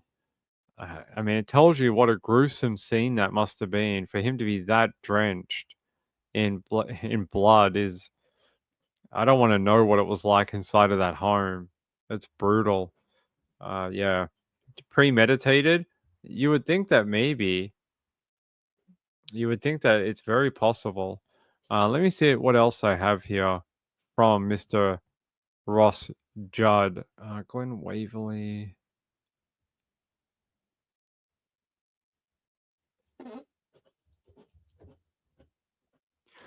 Sorry, squeaky chair. Let's see what else I have. Yeah, I'm going to take you back to 7 News. There are chilling new details in the Mount Waverley double murder case, with claims the accused killer feasted on fast food just minutes after the crime. Witnesses say they saw a man covered in blood ordering McDonald's not far from where a pregnant woman and her partner were killed. This is accused double killer Ross Judd, the man police allege murdered mother-to-be Athena Georgopoulos and her partner Andrew Gunn. He was beheaded. Tonight, 7 News can reveal chilling new details about the moments after the crime. Witnesses allegedly saw Judd and his 2 dogs at a McDonald's 2.5 k's away ordering cheeseburgers and chips. A witness posted this online. I was buying food at McDonald's near Monash University's Clayton campus when a strange man, barefoot and covered in blood, walked in. He stood at the food pickup counter, wiping the blood on his hands with tissues. Today, tributes for the 39-year-old who was 5 months pregnant. Neither of them have had kids previously, so it was the first time that it's actually really sad. One neighbour left haunted by what he saw after responding to cries for help. Well,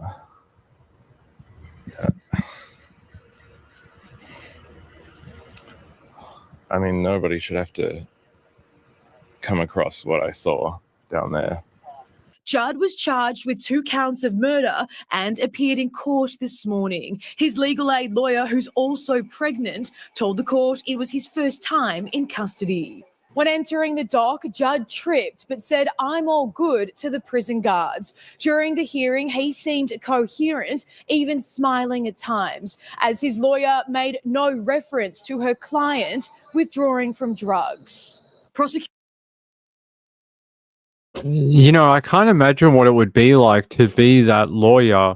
You get legal aid, right, for a guy who's accused of killing a 5 months pregnant woman, and then you have to represent him.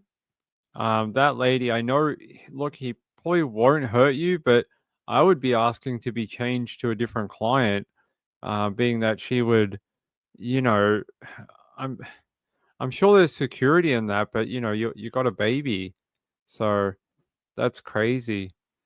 Miss Woozy said that's what I was wondering. She must hate it. She must. That poor woman. That is insane. Where is she? There she is. That's his legal aid lawyer. You know, the fact that he walked in to the McDonald's, ordered food, covered in blood, and nobody said anything. Everyone's just like, yeah, that seems about right. That happens all the time. People covered in blood, walking in. Hey, Reby. What? Reby, really? Reby says, I had a serious car accident, many broken bones, in hospital, learning to walk. Reby. How did you... Oh my god. I was wondering sort of where he had been for a couple of weeks. Oh, my friend, I'm so sorry. I'm so sorry. As someone who's just dealt with a lot of hospital type things, I really hope you'll get better soon, my friend. Ah, wow. I'm sorry. Is your car... I'm guessing the car is totaled, right? Oh my god. What is going on in the world? Everyone's having a really hard year. Everyone's having... I'm glad you're alive, though. That you could have been way worse off, my friend. Like, that sounds very serious. Oh, I hope your bones heal quickly. You know, we can heal bones. That's what they tell you in hospital, right? We can heal bones, but, you know, we can't bring someone back from the dead. So you're okay. You'll get there. They can heal the bones. It's okay.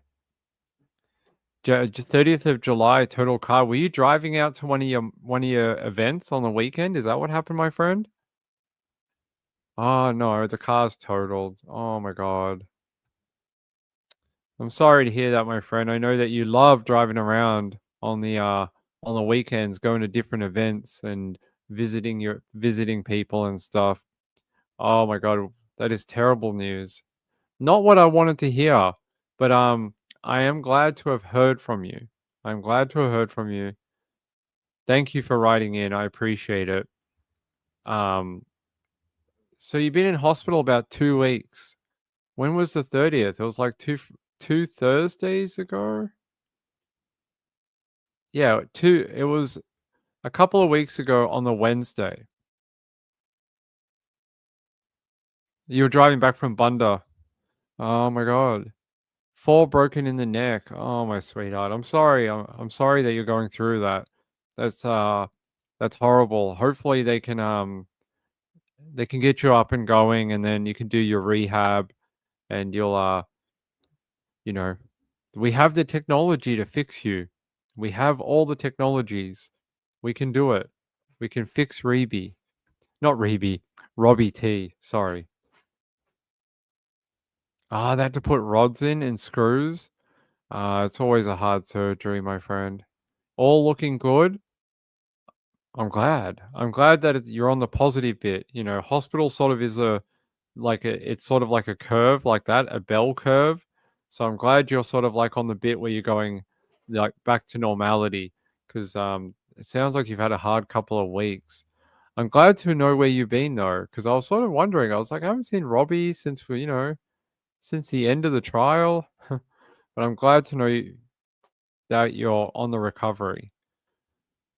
Four Sons mum said, I was just thinking it had been a really long time since we've seen you. Yeah, I was thinking that the other day. Yeah, I hope you get better soon and get to go home. Oh, you're in Sunshine Coast Hospital?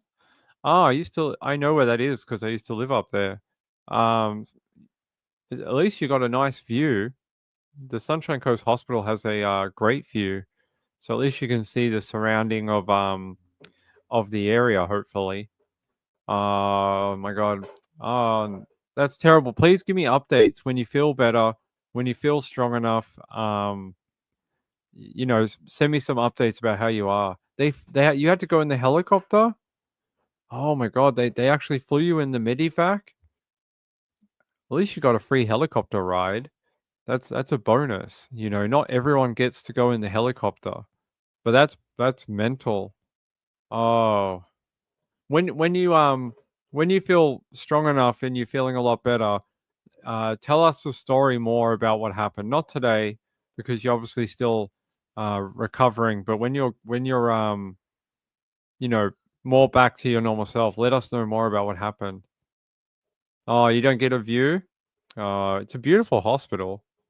It's a pretty hospital. I went there when I don't know. Have they rebuilt it?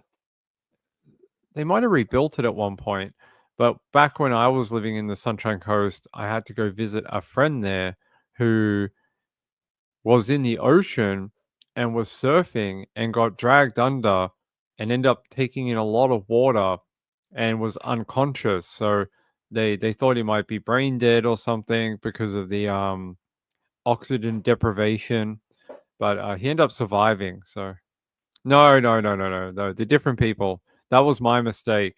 I accidentally said Reby, but it's Robbie. Sorry, that's my fault. No, two different people. Both live in Queensland, but two different people. Preview said when the paramedics pulled out the big scissors, I knew my dignity was gone. Oh, not the big scissors. Oh no. Yeah. Unfortunately, when you're in that type of situation and they pull out the fabric scissors, you're like, I'm gonna have no clothes in a minute, because they basically cut off all your clothes to get you ready. They must have really thought that you were basically gonna fly straight to the hospital and go straight into surgery. So I'm glad that they found you, though. I'm glad they found you, because as you would know from watching this channel, we've had many stories where unfortunately people have crashed a vehicle and then not be found. They've not found them for, many years, and then they find them later on. So I'm glad they found you. I'm glad someone called the like the paramedics. When you're well enough, you'll have to tell us. Did another vehicle see what happened to you and they called? Because you're very lucky that someone was able to call. If you don't know where Robbie's talking about, the Sunshine Coast is a few hours north of Brisbane, Australia, and some large stretches of road out there are very quiet depending on the time of day. If it's on the weekend or the evening or even at night, there's like no one around. They're very, very desolate. Oh, you were in traffic. Oh, you're very lucky. You're very, very lucky. Robbie says, we are lucky our little dog survived. Good work. Good work, little doggy. And Woman Still said the poor dogs were skinny because they ate berries because he was vegan. I don't think he was vegan if he was at a McDonald's. Do McDonald's even serve vegan food? I don't know if they do. Here, let me just show you for everyone. Here, Sunshine Coast. Yeah, let's go. I'll show you where the Sunshine Coast is.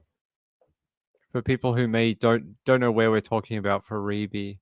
So I used to live out here about 20 years ago. I lived out in the Sunshine Coast for about 5 years. So everywhere you see in red with the red outline is the Sunshine Coast. Ping used to live out here in Mooloolaba. So I used to live in Mooloolaba. Actually, I used to live in Alexandra Headland up here, but it's basically Mooloolaba. So I can tell you that this is what we call the Spit, and all the people that have fast cars would come down here and hang out here at night. So I can tell you because my friends used to do that. So we used to come down to these car parks and hang out late at night because we were teenage hoodlums and used to just do stupid things like that. And then if we go, where's the nightclub?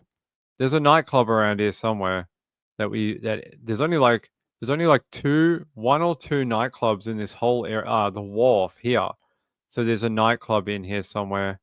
And then this is the nightclub that everyone used to go to on a Friday, Saturday. And then there's the aquarium.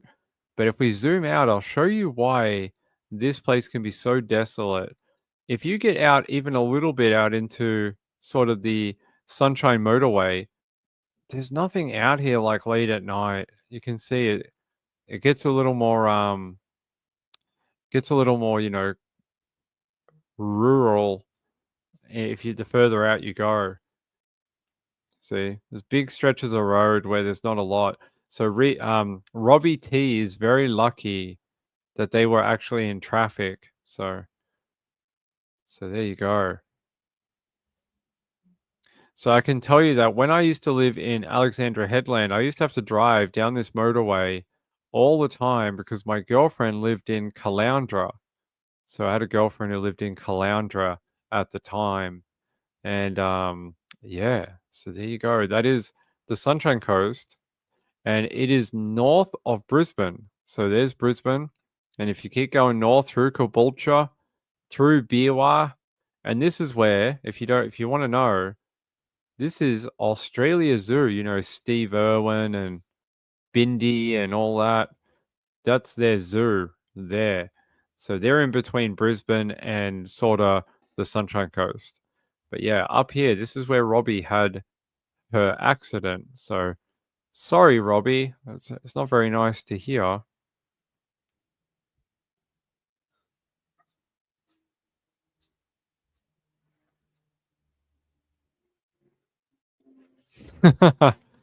Never looked at another female. Robbie said we're in traffic. I'm glad that you're okay, my friend. Glad to hear it. All right. I think we're going to wind up for the night. Ping's going to go enjoy his birthday. What am I going to do? I don't know. Probably eat something. Watch some true crime. So I know it was a little bit of a ragtag show tonight with no real topic, but I just wanted to hang out, talk random things for my birthday. So That's what I wanted to do. That was my birthday wish. I just wanted to hang out with you guys. So no real topic tonight except for random true crime information. So I'm probably going to go. I don't know what we're doing. What are we doing for my birthday, girl? What do you want to do? What's your birthday? Oh yeah, I don't know. Do you want to get pizza?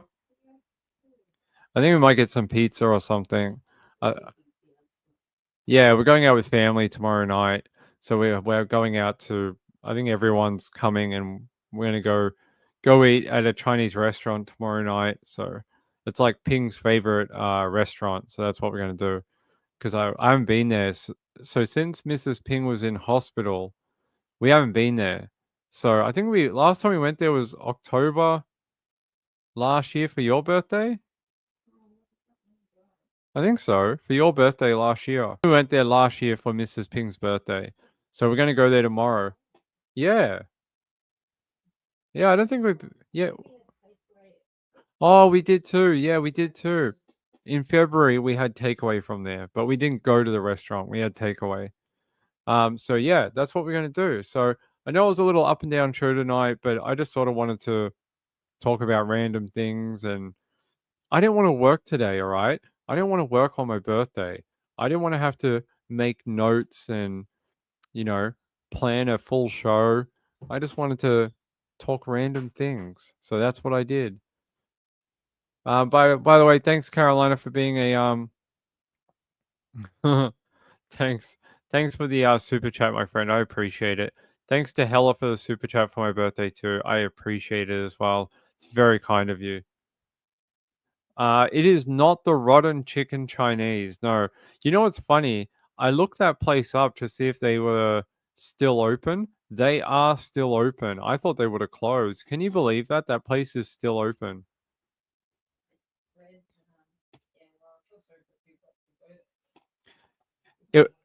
It was her meal that we bought that time, remember? It was your meal.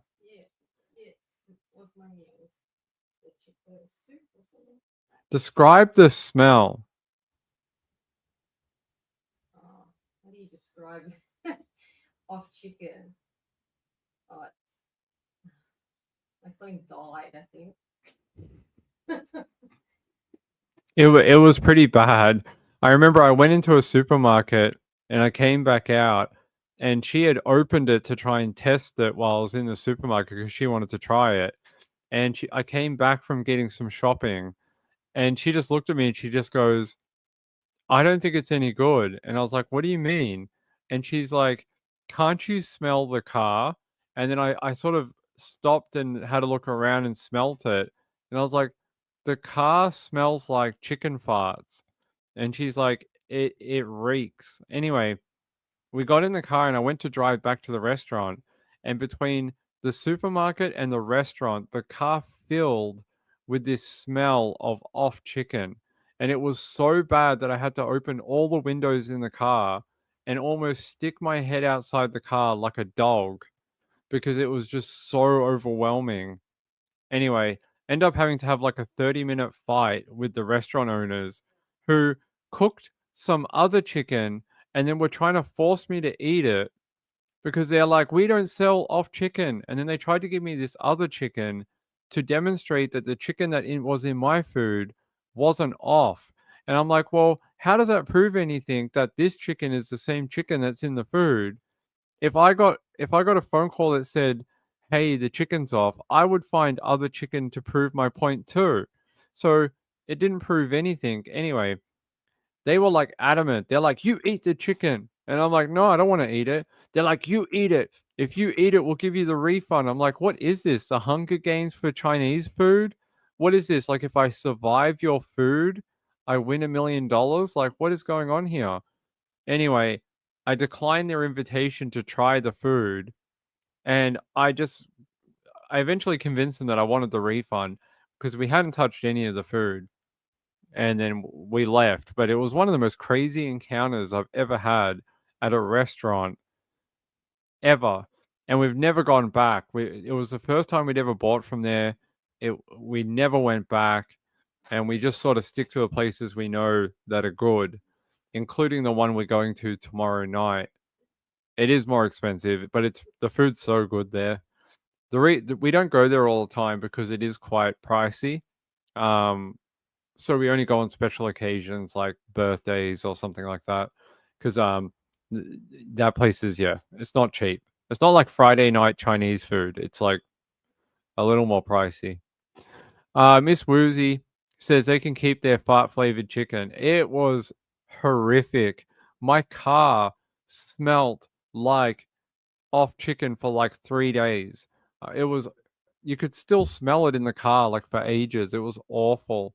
I mean, I've eaten a lot of chicken in my life, and I know what chicken smells good and what chicken smells bad.